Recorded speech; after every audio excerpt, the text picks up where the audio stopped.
Hanya dekat kasih-Mu Bapa,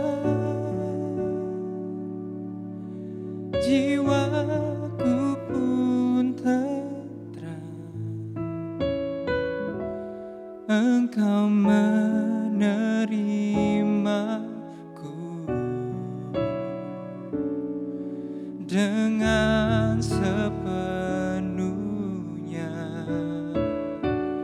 Walau dunia melihat rupa, namun Kau memandangku sampai ke kedalaman hatiku.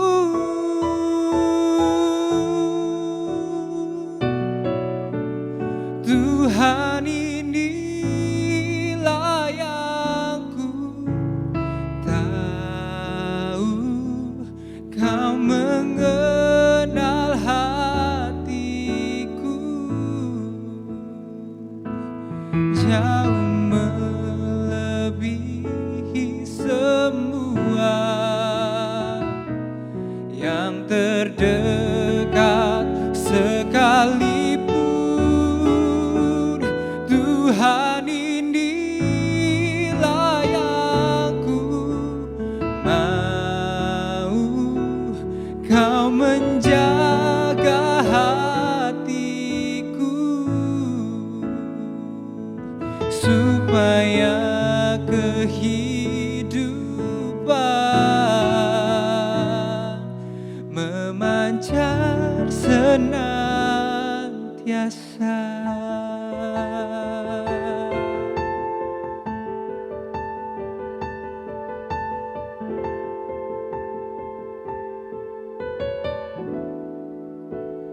Hanya dekat kasih-Mu Bapa,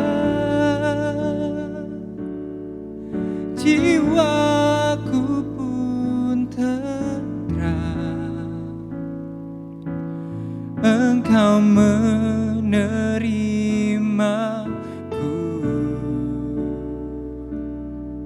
dengan sepenuhnya. Walau dunia melihat rupa, namun Kau memandangku sampai ke kedalaman hatiku.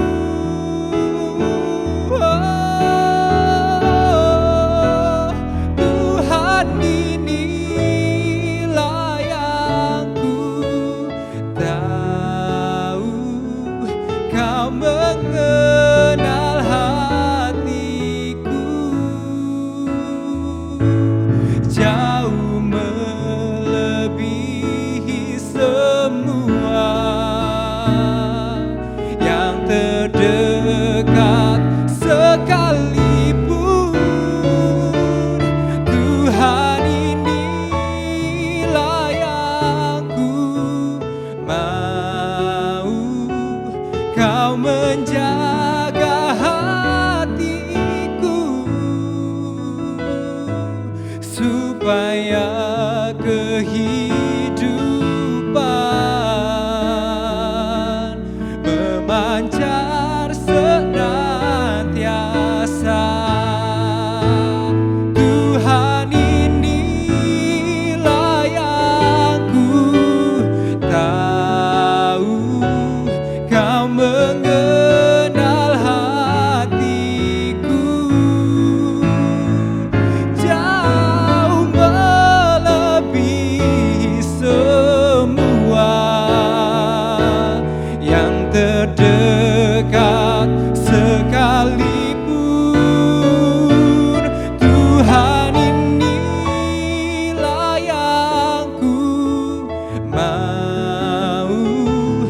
Kau menjaga hatiku supaya kehidupan memancar senantiasa, supaya kehidupan memancar senantiasa.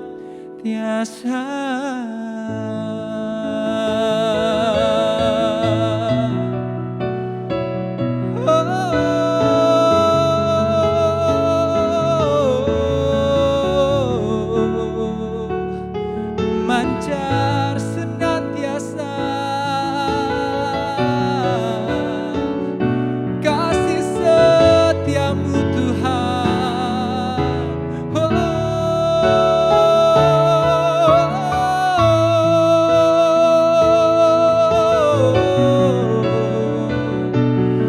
Kasih setiamu melingkupi setiap kami. Terima kasih Tuhan, Kau Allah yang sungguh baik, Kau Allah yang sangat baik. Kesetiaan dan rahmat-Mu Tuhan selalu baru setiap hari.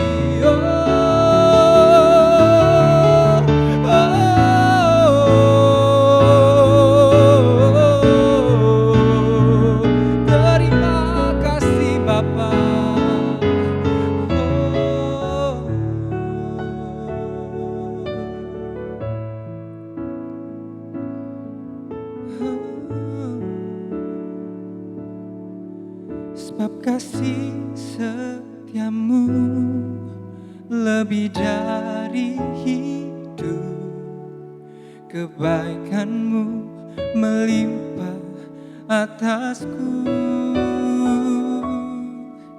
Jiwaku bermegah kepadamu Tuhan, betapa ku merindukanmu. Sebab kasih setiamu lebih dari hidup, kebaikanmu melimpah atasku. Jiwaku melekat kepadamu Tuhan, betapa ku merindukanmu. Sebab kasih setiamu lebih dari hidup, kebaikanmu melimpah atasku. Jiwaku melekat kepadamu Tuhan, betapa ku merindukanmu, betapa ku merindukanmu, betapa ku merindukanmu.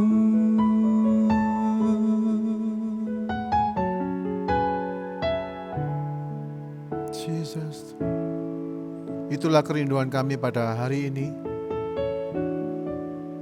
Kami rindu untuk mendekat kepadamu ya Tuhan. Rindu untuk mengenalmu lebih dalam. Karena itu kami berdoa supaya Tuhan menarik kami dekat, mengajar kami, membuat kami mengenal Engkau lebih dalam lagi ya Tuhan. Kami rindu apa yang kami pelajari pada hari ini membawa kami semakin dekat, supaya kami bisa meminta, mengetuk, mencari di hadapan-Mu Tuhan. Dan kami akan memperoleh apa yang kami rindukan.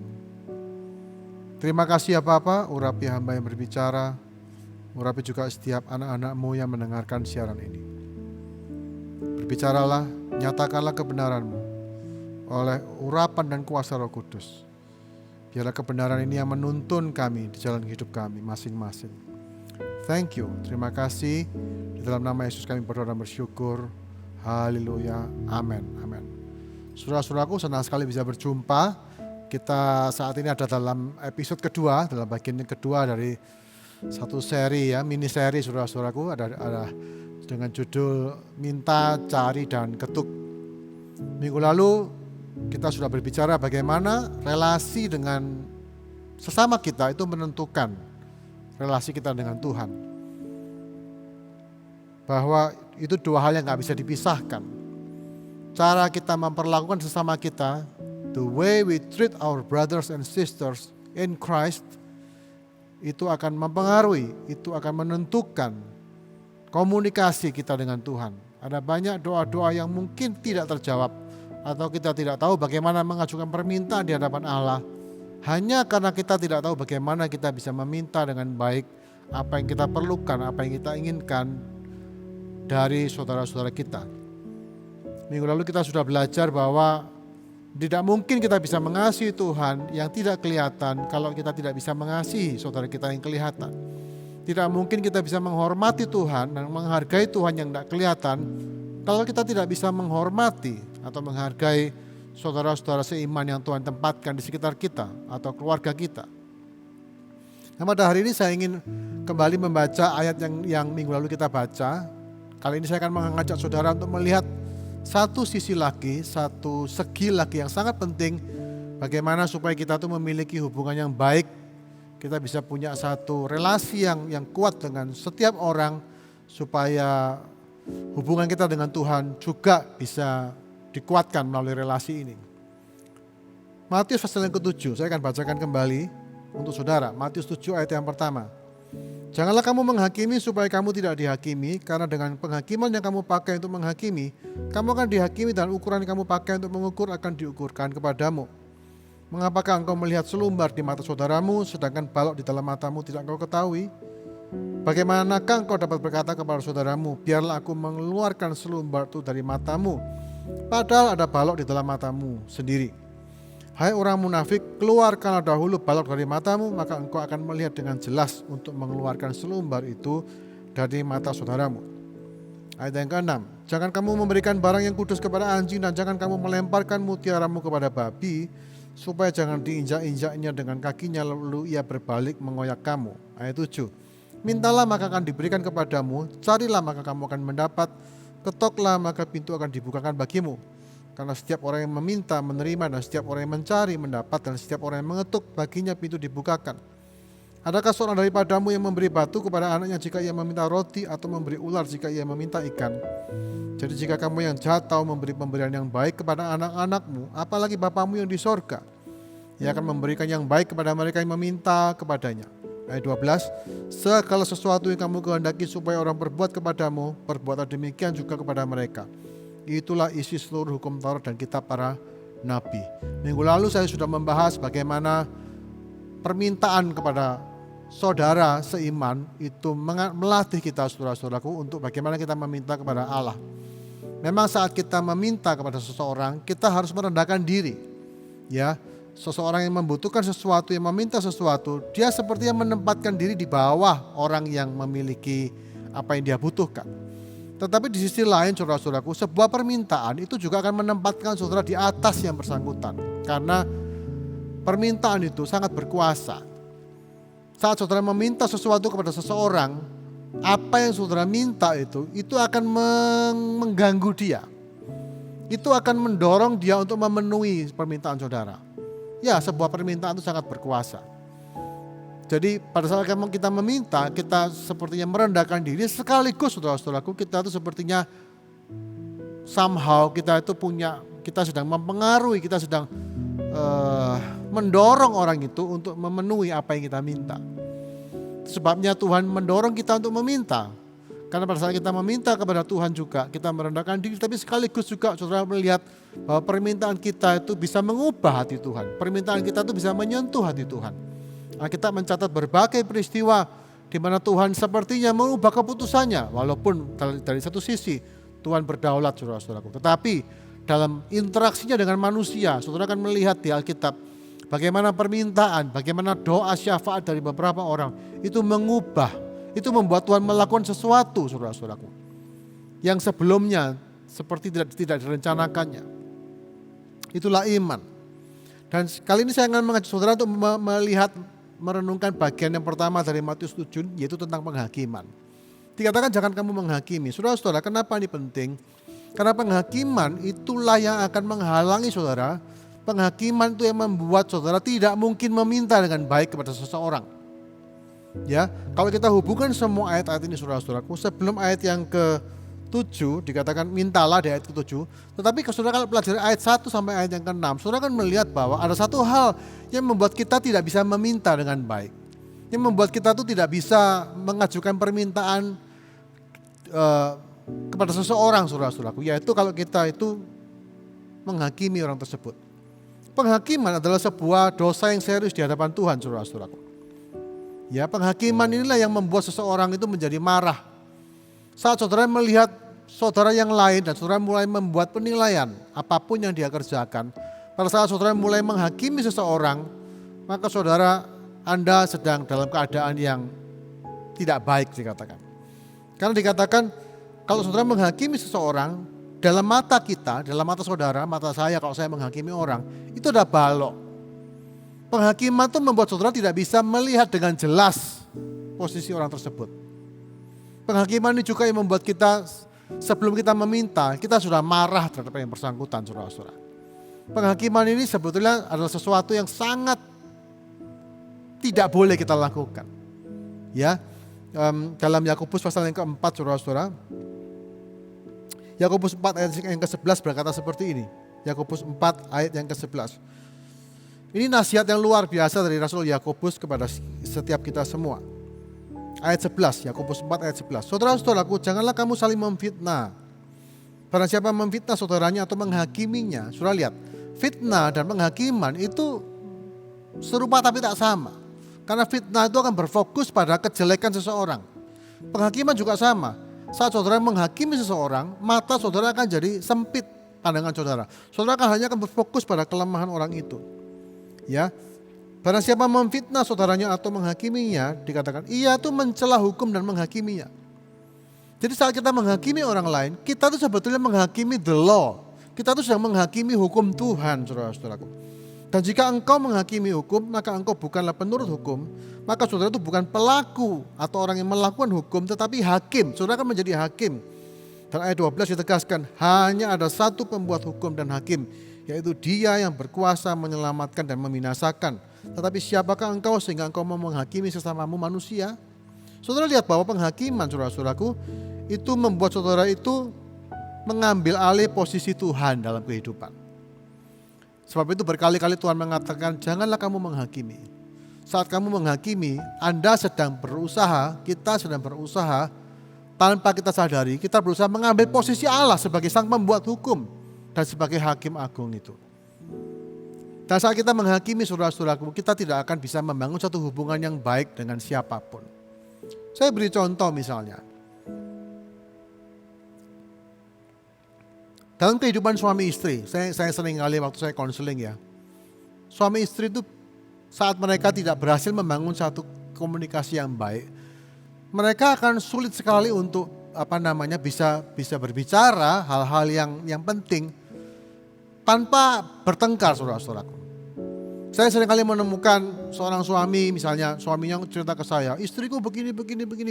Saya ngomong begini, kenapa kamu tidak ngomong langsung ke istrimu gitu? Mintalah, bilang yang kamu inginkan, apa yang sebetulnya yang ada dalam pikiranmu, sampaikan aja. Dan si suami bilang, oh enggak bisa aku Agus. Kalau sudah ngomong gini ini pasti geger, dia bilang begitu. Pasti bertengkar.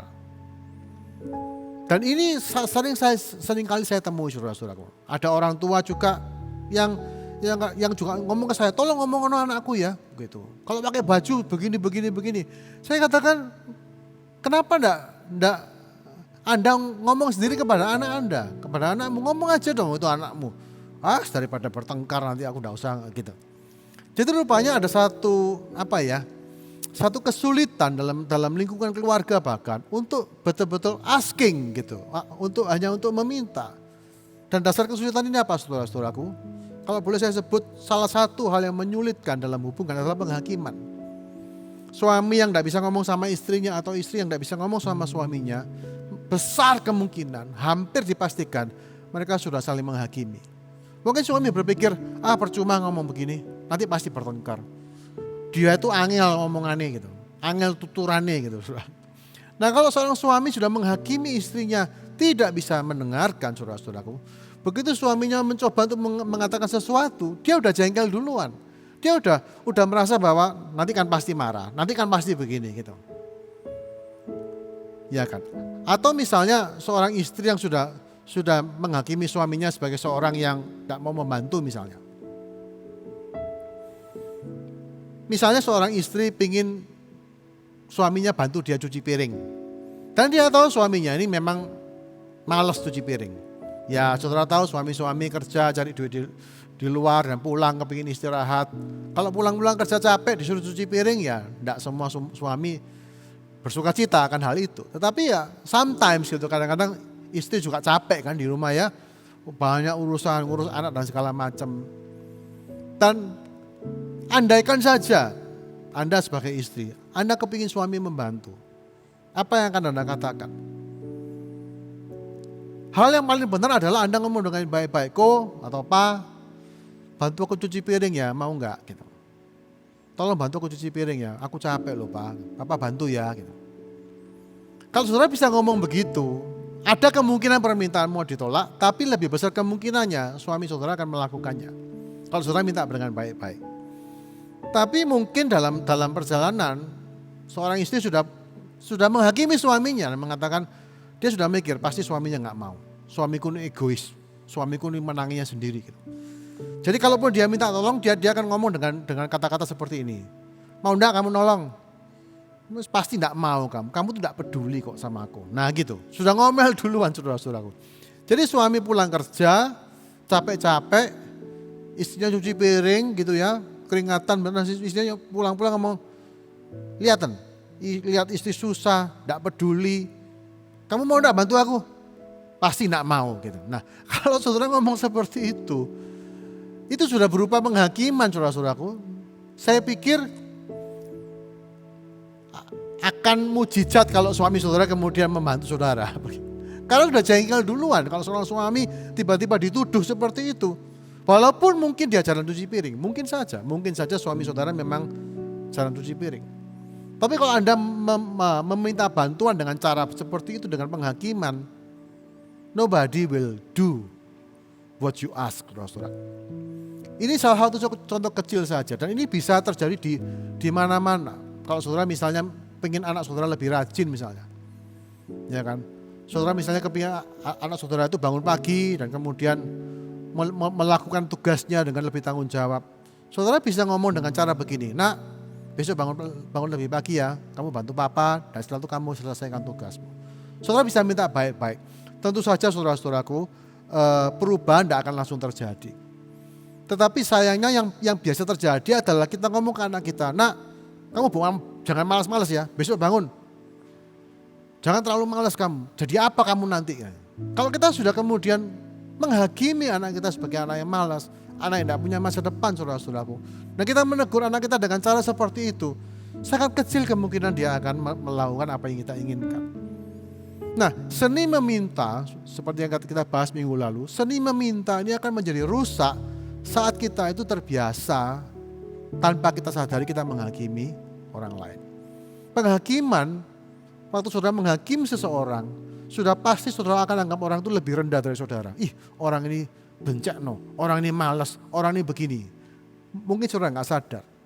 Tetapi saat saudara memandang orang lebih rendah dari saudara, tidak mungkin saudara meminta sesuatu kepada dia. Karena saat Anda meminta, Anda itu sebetulnya sudah merendahkan diri. Saat Anda meminta, Anda itu meletakkan keputusan itu di tangan orang yang kepadanya saudara minta. Dan seseorang yang menghakimi orang lain, yang cenderung menghakimi seseorang, dia tidak akan bisa merendahkan diri terhadap orang itu. Kalaupun dia butuh sesuatu, dia tidak akan minta dengan baik-baik, dia akan minta dengan ngancam, dia akan minta dengan intimidasi saudara-saudaraku.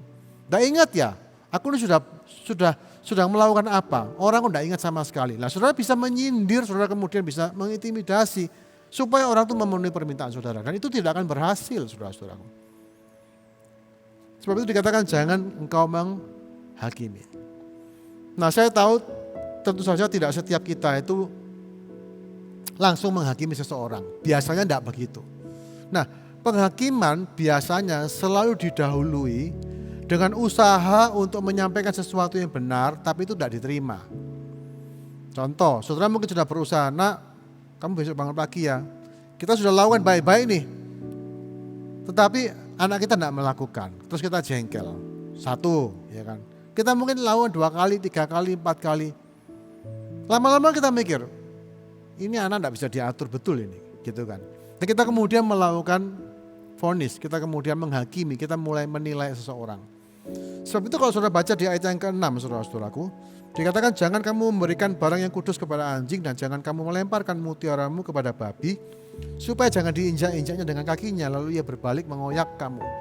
Ini ayat yang cukup aneh, yang sepertinya nggak nyambung dengan ayat 7 ngomong soal mintalah atau ayat yang sebelumnya ngomong soal penghakiman.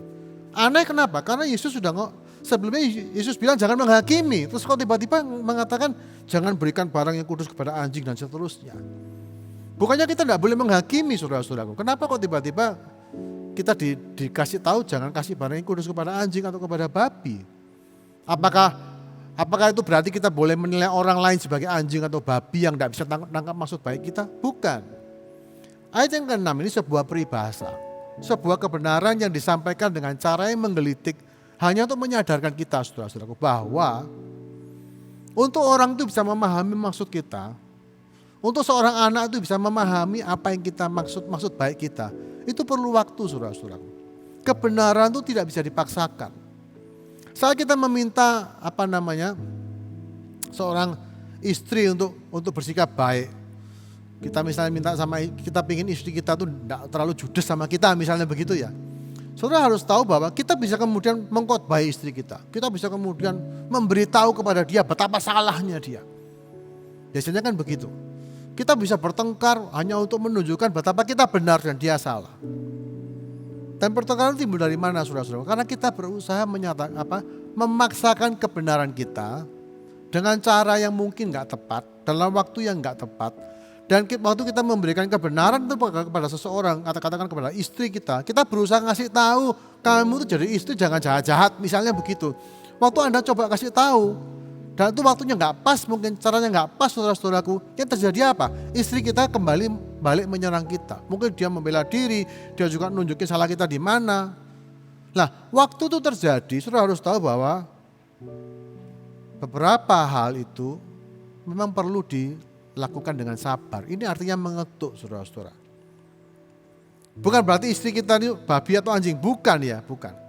Babi atau anjing itu menyatakan sebuah ketidakmampuan untuk melihat pada waktunya sebuah kebenaran, barang yang kudus, mutiara yang berharga. Mungkin nasihat yang saudara berikan kepada istri Anda atau kepada anak Anda atau kepada suaminya, itu betul-betul nasihat yang berharga.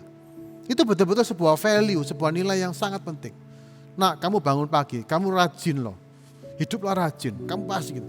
Ya itu betul, saudara-saudaraku. Tetapi seringkali kita menyampaikannya tidak dalam waktu yang tepat atau dengan cara yang tepat. Dan kebenaran itu ditolak. Dan satu hal, kalau saudara memaksakan kebenaran itu, yang terjadi adalah Anda akan diserang balik. Itu maksudnya ayat 6 ini, saudara-saudara. Di mana saudara bermaksud baik melemparkan sesuatu, memberi sesuatu kepada satu pribadi yang sama sekali tidak siap menerimanya. Dan pribadi ini kalau saudara paksakan akan menyerang saudara balik.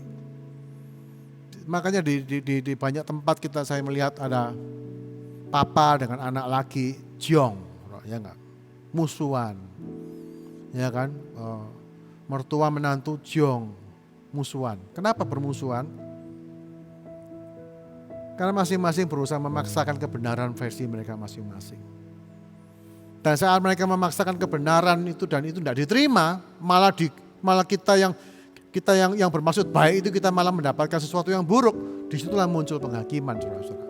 Kita mulai menghakimi, oh ini mantu tidak tahu diri, ini anak yang begini begitu. Wah, ini suamiku memang begini. Nah, dari situlah saat saudara punya pengalaman yang menyakitkan, waktu pribadi yang saudara beri sesuatu yang berharga malah nyerang saudara, disitulah muncul penghakiman.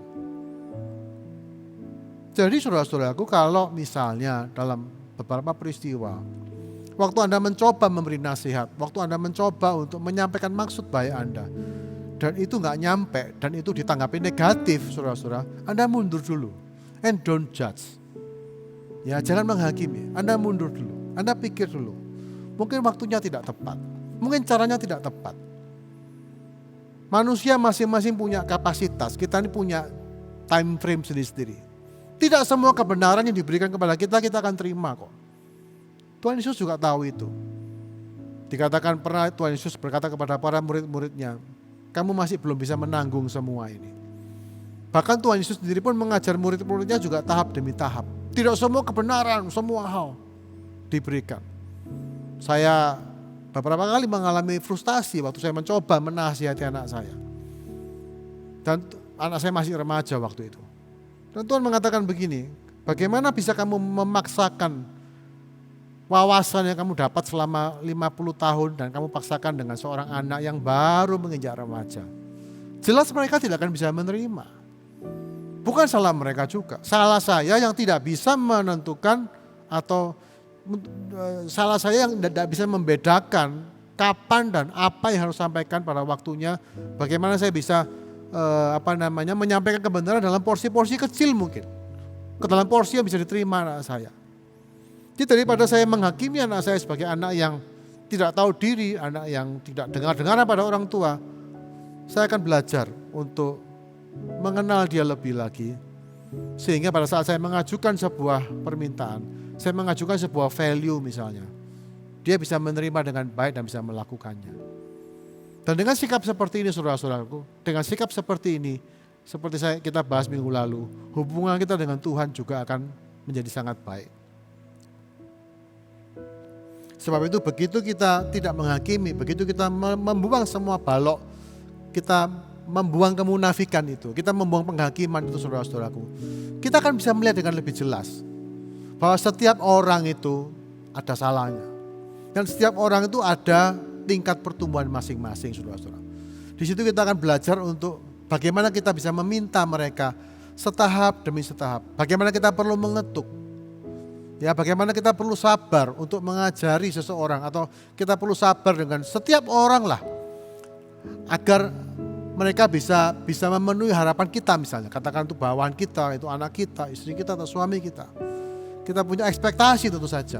Bagaimana menyampaikan ekspektasi dengan sangat baik, dengan permintaan, dengan ketukan, dengan kita mencari selah, kita mencari bagaimana caranya ngomong dengan orang ini ya, supaya dia itu bisa menerima maksud baik kita dan kemudian bisa melakukan apa yang kita inginkan mereka lakukan. Tentu saja kita Yakobus mengatakan kamu tidak mendapatkan yang kamu inginkan karena kamu meminta untuk memuaskan hawa nafsumu. Tentu saja saudara-saudara, prinsip yang kita tidak boleh lupa juga, waktu Anda meminta seseorang melakukan sesuatu, itu juga harus karena kasih. Bukan hanya sesuatu yang kepentingan diri sendiri. Kalau saudara hanya sekedar ngomong, pokoknya Papa tidak suka begini, akan sulit saudara-saudara. Tapi saudara bisa jelaskan bahwa apa yang saudara sampaikan kepada anak saudara misalnya, itu betul-betul sebetulnya untuk kepentingannya dia sendiri. Itu untuk kebaikannya. Tapi sekali lagi, itu tidak bisa instan, tidak bisa langsung saudara ngomong ini demi kamu sendiri. Belum tentu anak saudara akan mengerti di waktu itu. Sebab itu sabarlah, dan ini lebih terutama, don't judge. Jangan menghakimi saudara-saudara. Kalau saudara, mari kita evaluasi. Mari kita lihat hari ini hubungan kita dengan orang-orang di sekitar kita. Apakah saudara sedang dalam hubungan yang indah dengan istrimu, dengan suamimu, dengan anak, atau dengan orang tua, atau dengan teman? Adakah orang-orang yang saudara pada hari ini saudara pandang rendah? Adakah orang-orang yang saudara malas ketemu begitu? Saudara lihat mukanya aja saudara sudah malas. You have become a judge. Saudara mungkin sudah menjadi hakim. Anda sudah memvonis yang bersangkutan.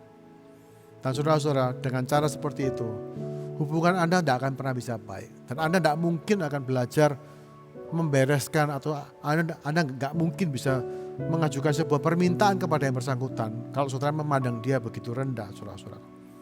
Nah, pada saat kita merendahkan saudara kita, pada saat kita dikatakan Alkitab kita membenci saudara kita, seperti itu. Yesus mengatakan, engkau sudah menjadi seorang pembunuh, engkau menjadi seorang hakim. Dan saudara-saudaraku, betapa itu merugikan hubungan kita dengan Tuhan. Tuhan tidak berkenan kepada setiap orang yang menghakimi sesamanya. Amin. Jadi mari kalau pada hari ini saudara punya kesulitan berkomunikasi dengan beberapa orang. Mungkin saudara sulit berkomunikasi dengan istri saudara, dengan suami saudara. Sebagai akibatnya setiap keinginan itu menjadi pertengkaran. Ya, saudara menginginkan sesuatu dan saudara tidak memperolehnya, kata Rasul Yakobus. Dan kita tidak dapatkan, kenapa? Karena kita nggak mau minta. Karena kita berusaha mendapatkan keinginan kita dengan cara menyindir, dengan cara menimbulkan rasa bersalah, dengan cara mengintimidasi, dengan cara mengorek-ngorek kesalahan orang itu. Yang terjadi bukanlah saudara mendapatkan apa yang saudara rindukan, tetapi yang ada adalah konflik, pertengkaran. Sebab itu mari kita minta Tuhan pada hari ini, kalau saudara ada cara pandang seperti itu kepada beberapa orang, mari kita minta ampun. Tuhan ampuni aku. Saudara minta ampun supaya minta Tuhan untuk menyucikan hati kita sendiri, supaya kita bisa melihat saudara-saudaraku bahwa diri kita sendiri pun tidak bebas dari salah. Ya, bahwa kita hidup itu bukan karena keadilan, kita hidup itu karena kasih karunia. Kalau keadilan itu ditegakkan betul-betul, kita sudah mati saudara-saudaraku, karena kita ini manusia berdosa. Hal yang sama juga saudara berikan kepada orang-orang di sekitar Anda. Jangan bicara soal ini enggak adil, ini yang kulakukan ini sama dia ini ya sudah fair. Enggak ada saudara-saudaraku. Bukan tanggung jawab kita untuk menentukan siapa bersalah dan siapa enggak. We are not the judge. Bukan tanggung jawab kita untuk menegakkan keadilan menurut kita, saudara-saudaraku. Hanya satu hakim yang adil, yaitu Tuhan sendiri. Dan mari kita serahkan posisi hakim ini kepada Allah yang menghakimi setiap orang dengan sangat adil. Tugas kita apa, saudara-saudaraku? Tugas kita mengasihi, menerima. Mengasihi setiap orang yang Tuhan tempatkan. Belajar untuk menerima apapun kekurangan mereka. Dan belajar untuk sabar menyampaikan maksud kita, saudara-saudara. Kalau dia tidak mengerti, kita mundur sebentar. Kita koreksi, kenapa ya dia tidak mengerti. Kalau perlu kita tanya, aku berusaha menyampaikan ini ke kamu. Kok kamu tidak nangkep, kenapa? Gitu. Salahku di mana? Kalau saudara mau merendahkan diri seperti itu, saudara-saudaraku, Anda akan menjumpai bahwa damai sejahtera itu akan berkuasa. Anda tidak akan bertengkar, Anda tidak akan konflik, berebut pengaruh, atau sudah berebut kekuasaan di rumah. No, Anda akan hidup dalam damai. Mata saudara akan jernih terbuka untuk melihat setiap orang dengan kacamata kasih karunia. Mari kita berdoa. Tuhan, sesungguhnya walaupun Engkau adalah hakim yang agung, tetapi Engkau tidak menghakimi kami berdasarkan apa yang kami lakukan. Karena kami ini orang yang penuh dengan kesalahan. Kalau Tuhan sungguh-sungguh adil, hari ini kami sudah binasa semuanya. Tapi kami melihat bahwa Tuhan itu murah hati. Tuhan itu walaupun Tuhan itu hakim, tetapi dia memandang kami dengan kasih karunia yang berlimpah-limpah. Dan biarlah itu juga yang kami doakan terjadi dalam kehidupan kami ya Tuhan. Ajari kami untuk memandang orang-orang di sekitar kami. Baik itu suami, istri, anak, orang tua, saudara kandung, teman-teman kami. Dengan kacamata kasih karunia ini. Kami tidak mau menghakimi mereka. Setiap orang punya kelemahan. Tetapi setiap orang juga layak untuk dikasihi. Karena mereka adalah orang-orang yang juga Tuhan cintai. Dan biarlah Tuhan pada saat kami melepaskan diri dari penghakiman ini, kami bisa menjalin satu hubungan yang baik dengan mereka. Kalau ada sesuatu ganjalan, kami bisa meminta dengan baik-baik. Kami bisa berkomunikasi. Kami mungkin perlu meminta maaf. Kami mungkin perlu meminta pengertian mereka. Dan kami belajar merendahkan diri pada saat kami meminta sesuatu dari orang-orang ini. Ajar kami merendahkan diri Tuhan. Meminta dengan baik, dengan sabar. Meminta, mengetuk dan mencari. Dan biarlah sementara kami mulai bersikap benar terhadap orang-orang yang Tuhan tempatkan, pada saat yang sama kami juga akan tahu bagaimana kami meminta, mengetuk dan mencari sesuatu daripadamu. Nah, kita mengatakan bahwa kalau manusia yang jahat tahu memberi pemberian yang baik kepada anak-anaknya, kalau seorang bapa selalu cenderung berusaha memenuhi permintaan anaknya, apalagi Bapa yang di sorga, Bapa yang sangat baik, yang punya segala sesuatu. Betapa pada saat kami meminta kepadamu, betapa hatimu itu sangat tergerak untuk menjawab permintaan kami. Terima kasih Tuhan, dan biarlah kebenaran ini Tuhan meresap dalam hati kami, sehingga setiap doa kami, setiap permintaan kami Tuhan dengar, dan Tuhan juga menjawab permintaan kami melalui orang lain ya Tuhan. Ajar kami untuk melihat bahwa jawaban doa seringkali Tuhan berikan kepada kami melalui orang-orang di sekitar kami. Kami meminta kepada Tuhan, kami juga meminta kepada sesama kami, dan jawaban doa datang dari dua sumber ini.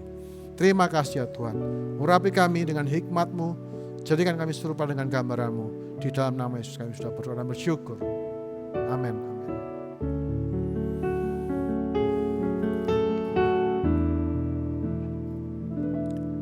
Sebab kasih setiamu lebih dari hidup, kebaikanmu melimpah atasku. Jiwaku melekat kepadamu Tuhan, betapa ku merindukanmu. Oh, sebab kasih setiamu lebih dari hidup, kebaikanmu melimpah atasku. Jiwaku melekat kepadamu Tuhan, betapa ku merindukanmu, betapa ku merindukanmu.